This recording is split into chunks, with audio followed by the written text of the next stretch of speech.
Morning বন্ধুরা, welcome back to my channel. আশা করি সবাই ভালো আছো, সুস্থ আছো, আনন্দে আছো। আমিও খুব খুব ভালো আছি।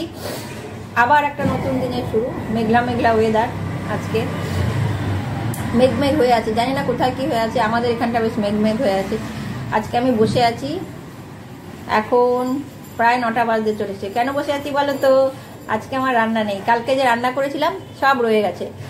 আজকে ভাবছি এবেলা রান্না করব না, রাত্রিবেলা একটু আলু চচ্চড়ি করব। আমি এখানে বসে আছি, আর দেখো ভাই বসে আছে ওইখানে, ওই যে ভাই, দুজনে বসে আছি। কাজকর্ম কিছু নাই, বসে বসে ভাবছি যে কি কাজ করা যায়। রান্না নেই যখন, আছে যা ফুলকপির তরকারি আছে, ডাল আছে, ওগুলো ফোটাবো। আর ভাত বসিয়ে একবার ফুটেছে, অফ করে দিয়েছি, কারণ রাতে ভাতটা তাড়াতাড়ি হয়ে যায়। আগেও বলেছি, অফ করা আছে ভাতটা। ওখানে ডিম ভাতে, আলু ভাতে দেওয়া আছে। আর আলু ভাজা কিনে এনেছিলাম প্যাকেট, এতখানি একটা বড় প্যাকেট কিনে এনেছিলাম। কালকে একটু খেয়েছি, রয়ে গেছে, ওই দিয়ে হয়ে যাবে আমাদের দুজনের। রাত্রে একটু আলু চচ্চড়ি করব।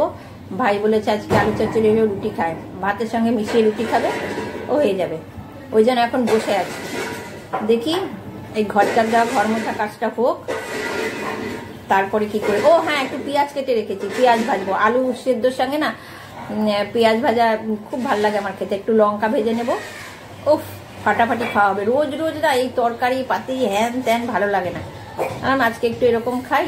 আর আমার ভাইয়ের আবার একটা ব্যাপার হচ্ছে, মানে লাল লাল ঝোল, মানে কিছু তরকারি একটা লাগবে, ঝোল টাইপের লাগবে। যারা ধরো ফুলকপির তরকারি, মাছের ঝোল, মানে একটা এরকম কিছু লাগবে। শুধু সেদ্ধ টেদ্ধ দিয়ে হয় না, ওই জন্য ফ্যান্টাস্টিক খাওয়া। চলো পরে আবার কথা বলবো, এখন টাটা। ক্যামেরাটা অফ করার পরে দেখলাম হালকা হালকা রোদ উঠেছে। রোদটা মনে হয় বেলা হলে আরো বাড়বে। কি সুন্দর লাগছে, হালকা হালকা রোদ, গাছপালা, মানে মনটা যেন কেমন একটা কবি কবি ভাব হয়ে যায় আমার। তারপর আবার ফট করে মনে হয়, ও আমার না রান্না বান্না সংসার আছে, যদিও আজকে সংসার নেই। কবি হলে তো চলবে না বলো। দেখো ডাল রয়েছে, সব আমার রেডিমেড রান্না আছে। ফুলকপির তরকারি রয়েছে, আর পেঁয়াজ ভাজবো, এই যে পেঁয়াজ। আর এখানে ভাত বসানো, মানে হাফ খাওয়া ভাত। ডিম সিদ্ধ, আলু সিদ্ধ আর দেখালাম না। সকাল সকাল ডিমের দর্শন করলাম না, ডিমটা নাকি ভালো না, ওই জন্য শুনেছি আর কি। জানি না কে ভালো কে মন্দ, জানি না, শোনার কথা বললাম, তোমাদের দেখিয়ে নিলাম। বাইরের ওয়েদারটা হালকা হালকা, দেখো মিঠি মিঠি রোদ নেই, আবছা আবছা রোদ। দেখা যাক কিরকম কাটে দিনটা। চলি গো। হ্যাঁ তো বন্ধুরা, এখন 12:30 বাজতে চলেছে। হ্যাঁ, একটা কথা বলি, সকালে সেটা বলা হয়নি। আজ থেকে পুরনো কাজের লোকই নতুনভাবে, কাজের লোক বলাটা ভুল, আমি মাসি বলে ডাকি, মানে আমার মায়ের জায়গায় উনি।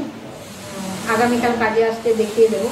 তো আজকেই দেখাতাম, তো ক্যামেরার সামনে আসবে না। যাই হোক, যখন কাজ করবে আমি চুপটি করে ভিডিও করে তোমাদের সঙ্গে শেয়ার করে দেবো। এই মাসি আমার বাবার আয়ের কাজ করছে, আমাদেরকে প্রচণ্ড ভালোবাসে। এখন আয়ের কাজ করছে না, এখন উনি তোলা কাজ করছে। তো আজকের থেকে ওই মাসি কাজে আসছে। আর মেঘাকে কালকে কাজ করেই ছাড়িয়ে দিয়েছি। তারও একটা কারণ আছে। প্রথম কথা হচ্ছে, মেঘাকে আমি ভীষণ ভালোবাসতাম, তোমরা শুনেছো, মানে নিজের বোনের মতন ভালোবাসতাম।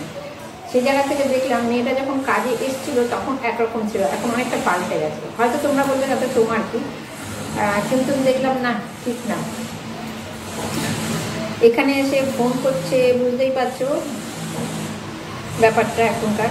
ফোন করছে, কথা বলছে, আবার আমাকে বলছে তুমি কিন্তু বলবে না আমার মাকে। দেখলাম এই মানে মিডলে পড়ে আমার পরে মুশকিল হয়ে যাবে। আর কাজটাও খুব নোংরা করছিল, আমার নোংরা কাজ একদম ভালো লাগে না। তো আমি পুনরায় আবার মাসিকে বললাম, মাসি গ্ল্যাডলি অ্যাকসেপ্টেড আমাদের বাড়ির কাজ করতে। তাছাড়া এই মাসিকে রেখেই আমি ভাইয়ের কাছে রেখে এদিক ওদিক যেতাম, শ্বশুর বাড়ি হোক, যেখানে যাবার হোক, মাসিকে যেতাম। হ্যাঁ, তাকে মূল্য ধরে দেওয়া হতো, কিন্তু মাসি আমার প্রচণ্ড উপকার করেছে। আর একটা কথা বলছি, মূল্য ধরে দিলেই তো হয় না, মানে নিজের গার্জিয়ানের মতন মাসি, এত ভালোবাসে। তো মাসি কাজে এসছে 9:10, বেরোলো 12টার সময়। তারপরে আমি আজকে আমার চানও হবে না, দেখলাম ড্রেস চেঞ্জ করে, দেখতেই পাচ্ছ ড্রেস চেঞ্জ করে তোমাদের সাথে কথা বলছি। এনে হাতে পায়ে জল দিয়েছি, মাথায় আর জল দিলাম না। দেখলাম ভাই চান করতে ঢুকেছে, ও বেরোতে 12:30 বেজে যাবে। আর জানি তো আমি একটু বেলা হলে চান করতে পারি না শীতে, ওই জন্য ড্রেসটা চেঞ্জ করলাম, গায়ে হাতে পায়ে জল দিই, মাথাটায় শুধু জল দিইনি। এবার লোশন ফোশন মাখবো, সাথে জামা কাপড় মেলবো, তারপরে লাঞ্চ ফাঞ্চ করবো। আর ভাবছি সবজিটা যে কেটে রাখি আগের দিন সেটা দুপুরে খাওয়া দাওয়ার পরে করবো। এই হচ্ছে কথা। মানে আজকে যেমনি আমার রান্না নেই, কিন্তু দেখো কিছুই হলো না, স্নানটা পর্যন্ত হলো না। আর ঘ্যার ঘ্যার ঘ্যার ঘ্যার আওয়াজ হচ্ছে, কিন্তু তোমাদের ফ্ল্যাটের ওখানে কত ভয়েস ওভার দেবো, ওই জন্য ভয়েস ওভার না দিয়ে এমনি কথা বলে নিচ্ছি। তোমরা একটু প্লিজ কষ্ট করে আমার কথাগুলো শুনে নিও। তো চলো এখন রাখছি, জামা কাপড়গুলো ছাদে দিয়ে লাঞ্চ ফাঞ্চ করি, পরে আবার আসবো, দেখি কখন আসে। ঠিক আছে? তো এখন 4:30 বেজে গেছে। সারা দুপুর শুয়ে রইলাম চোখ বুজে, আমার একটুও ঘুম আসলো না। তার কারণটা অবশ্য আমি জানি, এখন তো ঠান্ডাটা অনেক কমে গেছে, খুব শীত নেই। এই টাইমে যদি স্নান না করা হয় তাহলে কীরকম লাগে বলো? মাথাটা ভেজায়নি, ওই জন্য পাগলের মতন লাগছে আমার। সারাটা দুপুর শুধু শুয়ে রইলাম, আর ফোন ঘাঁটতেও আজকে ভাল লাগছিল না। তো যাই হোক, জামা কাপড়গুলো সব নিয়ে এলাম, এসে ভাত নিয়ে এসে ভাজ করছি। ভাজ করে চা খেয়ে আটা মেখে আলু চচ্চড়িটা বসিয়ে দেবো ভাবছি। মানে দুপুরবেলা শুয়ে যদি একটু ঘুম না আসে, কেমন যেন একটা পাগলের মতন। আর এখন ভীষণ ঘুম পাচ্ছে আমার। এখন তো আমার ঘুমোলেও চলবে না, শুলেও চলবে না। আর কি বলবো জানো, ঘরের থেকে এত ধুলো বেরিয়েছে, আর মাসিরও কাজ করতে দেরি হয়ে গেছে। মাসি তো মানে খুঁটে খুঁটে খুঁটে খুঁটে মানে যেখানে যা থাকবে ধুলো বের করে ওরকম করেই কাজ করে। তো ওই আর অনেক দিন পরে এসছে, আর বললাম না যে প্রচণ্ড ঘরে নোংরা ছিল, ও কাজটাও ঠিক মতন মেঘা ভালো করছিল না, আসলে মাইন্ডটা অন্য দিকে চলে গেছে, আমি বুঝতে পারছিলাম। তো যাই হোক, অনেক দেরি হলো আজকে। তাও মাসি বললো আজকে প্রথম দিন বলে দেরি হলো, এর পরের দিন থেকে অত দেরি হবে না। রোজের ধুলোগুলো রোজ বের করে পরিষ্কার করলে এত ডেলি দেরিও হবে না, আর আমাকেও এত খাটতে হবে না। আমাকে বললো একটা ঝাঁটা নিয়ে আসবে ভালো দেখে, তাহলে ঝাড় দেওয়াটা ভালো হবে। আর বললো ঝাড় দেওয়া ভালো হলে ঘর মোছাটা ভালো হয়। ওনার আবার একদম পরিষ্কার না হলে পোষায় না, বরাবরই ওনাকে এরকম দেখে আসছি।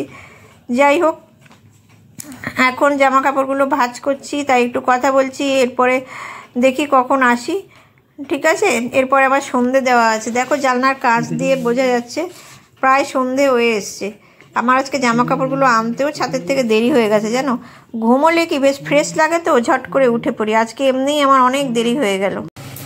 আলু চচ্চড়ি দেখো বসিয়ে দিয়েছি, এখনও দেরি আছে নামাতে। অল্প করে টমেটো দিয়েছি, আলুগুলো আজকে একটু ডুমো ডুমো করে কেটেছি, ঠিক কচুরির তরকারিতে দেয় না ওইভাবে। আর কাঁচা লঙ্কা কম করে দেব, এখানে 3টে কাঁচা লঙ্কা রেখেছি দেখো, কারণ কাঁচা লঙ্কা আবার মানে বর পছন্দ করে না। আমার খালি বলতে গেলে চিন্ময়ই বেরিয়ে যায়, বা পছন্দ করে না খুব একটা কাঁচা লঙ্কা। আর আমার একটু কাঁচা লঙ্কার আর ঝালটা না আমার ভালো লাগে। তো যাই হোক, আর টমেটোটা কম করে দিয়েছি আমার জন্য, কেননা একটু টমেটো বেশি হলে না আমার কেমন টক টক হয়ে গেলে ভালো লাগে না রুটির তরকারিতে। চলো দেখি কতদূর কি করতে পারি, ইচ্ছে হলো খেতে। শুরু তো করেছি, শেষটা কী হবে কে জানে। গুড ইভিনিং বন্ধুরা। মনটা আমার একটু ভালো লাগছে না, মানে খুব টেনশান হচ্ছে। আলু চচ্চড়ি করে রেখে দিলাম, কিন্তু এত মানে ইচ্ছা হচ্ছিলো আলু চচ্চড়ি খাবো, কিন্তু খাবার ইচ্ছেটা নেই। কেননা অনেকক্ষণ ধরে বর ফোন করছে না, হচ্ছে ফোন করছে না কেন, ফোন করছে না কেন। একটু আগে ফোন করলো, বললো ওর বাইকটা স্কিড করে পড়ে গেছে রাস্তায়, হাঁটুতে লেগেছে, আর হাতের এই জায়গাটায় বলছে মার্সেলে মনে হচ্ছে লেগেছে। বললো বাড়ি এসে বুঝতে পারবো লেগেছে। বললো খুব একটা কিছু হয়নি, বা রাস্তার ধারে যে দোকান টোকান ছিল তারা দৌড়ে এসে জল দিয়ে দিয়েছে হাঁটুতে। কারণ হাঁটুতে কি করে জল দিল, বলছে প্যান্টের উপর দিয়ে জল দিয়েছে, আর ওরাই জুতো ফুতো খুলে পাটা ঝেড়ে দিয়েছে। কিন্তু যতক্ষণ না বাড়িতে আসছে আমার খুব টেনশন হচ্ছে, ভালো লাগছে না আমার। আমি বললাম আস্তে আস্তে বাইকটা চালিয়ে এসো। তো বলছে সব জায়গায় তো সব সময় তো আস্তে বাইক চালানো যায় না, কিছু জায়গায় আছে স্পিডে বাইক চালাতে হয়। তবু প্রচন্ড টেনশন হচ্ছে, মনে হচ্ছে কতক্ষণে বাড়ি আসবে, একটা এরকম লাগছে। সন্ধে টন্ধে দিলাম, সন্ধে দেওয়ার আগেই ফোন করেছে। আলু চচ্চড়িটা নামিয়ে স্ট্যান্ডিং টাইমের জন্য ঢাকা দিয়ে রেখেছিলাম কড়াইটা, তখনই ফোন করেছিল। তো মানে একটু ভালো লাগছে না। ভিডিওটা আজকে এখানেই শেষ করছি, সন্ধেবেলায় শেষ করে দিচ্ছি। বাড়ি আসুক দেখি। আমি তাও বললাম তোমার খুব লাগেনি তো, ঠিক করে বলো। বলছে না না আমার খুব একটা লাগেনি, ওর বাইকটার ক্ষতি হলে আমি তো তোমাদের কাছে গল্প করেছি আমার বাইকটার ক্ষতি হলে ওর খুব গায়ে লাগে, কিন্তু ওর ক্ষতি হলে আমার সব থেকে বেশি গায়ে লাগে। বাইকে কিছু হলে আমার কিছু হয় না, বললো আমার বাইকটার ওই যে এরকম সামনে থাকে না লেগ গার্ড না কি বললো, কি একটা যেন বললো, আমি খেয়াল থাকে না অত, ওইটা একটু বেঁকে গেছে, লুকিং গ্লাসটা বেঁকে গেছে। ঠিক আছে বন্ধুরা, চলো টাটা, আজকে রাখছি, দেখা হবে একটা নেক্সট ভিডিওতে। ততক্ষণ পর্যন্ত তোমরা সবাই ভালো থেকো, সুস্থ থেকো, আনন্দ থেকো, টাটা।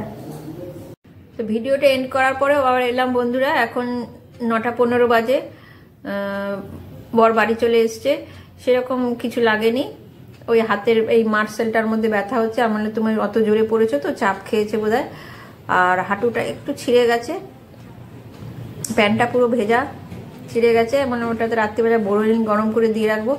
তাও ওকে আমি বলছি যে এখানটা কি গরম রুটি করে যে চাটুটা গরম থাকবে সেটা করে সেঁক দেবো, বলছে না আমার লাগবে না। মানে দেখি কিছু হলে চট করে গা করতে চায় না, যাই হোক ভালো আছে, তোমাদেরকে আপডেটটা দিয়ে দিলাম। বাইকটা একটুখানি ওই যে লুকিং গ্লাসটা বেঁকে গেছে, আর সামনের হ্যান্ডেলটা ছিঁড়ে ফিরে গেছে, হ্যান্ডেল মানে কালারটা উঠে গেছে। ঠিক আছে চলো, আপডেটটুকু দেওয়ার জন্য আমি আবার এসেছিলাম। ঠিক আছে।